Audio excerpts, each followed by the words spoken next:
नमस्ते दोस्तों। जब भी हम इन्वेस्टमेंट की बात करते हैं तो पहला सवाल हमारे मन में आता है कि इसमें रिस्क कितना आएगा और दूसरा होता है कि इससे हमको रिटर्न कितना बनेगा। आज की इस वीडियो में आपको मैं इन दोनों के बीच का जो रिलेशन है वो समझाऊंगा। फाइनेंस का एक बड़ा सिंपल रूल है जिसमें कि हम देख सकते हैं जितना हम ज्यादा रिस्क लेंगे उतना ही अपना रिटर्न ज्यादा बनेगा, जितना रिस्क हम कम करेंगे उतना अपने आप रिटर्न भी कम आएगा। मतलब कि अगर आप बिल्कुल सेफ रहना चाहते हो तो उसमें अपना पैसा उतना ग्रो नहीं करेगा, जितना हम रिस्क बढ़ाएंगे उतना मेरा रिटर्न भी अपने आप बढ़ता जाएगा। तो कुछ एग्जांपल के साथ मैं आपको समझाता हूँ। अगर हम सेविंग अकाउंट में पैसा रख रहे हैं तो वहां पे मेरे को 2.5% रिटर्न बनेगा।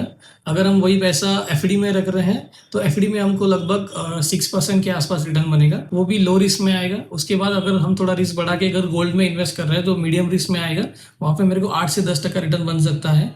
उसके बाद आता है इक्विटी म्यूचुअल फंड, जहाँ पे जो थोड़ा सा रिस्क ज्यादा ले रहे हैं तो उसके कंपेरेटिव 10 से 12% के आसपास मेरे को रिटर्न बनेगा इक्विटी में। सेफ इन्वेस्टमेंट में पैसा जो है वो सिक्योर रहता है, लेकिन वहां से वो ग्रो नहीं करता। अगर हमको ग्रोथ चाहिए तो हमको थोड़ा बहुत रिस्क लेना पड़ेगा। वहाँ नए इन्वेस्टर के लिए क्या करना चाहिए, नया जो इन्वेस्टर आ रहा है उसको लो, मीडियम और हाई ये तीनों रिस्क को कॉम्बिनेशन करके इन्वेस्टमेंट करना चाहिए, यानी कि डाइवर्सिफिकेशन करना चाहिए।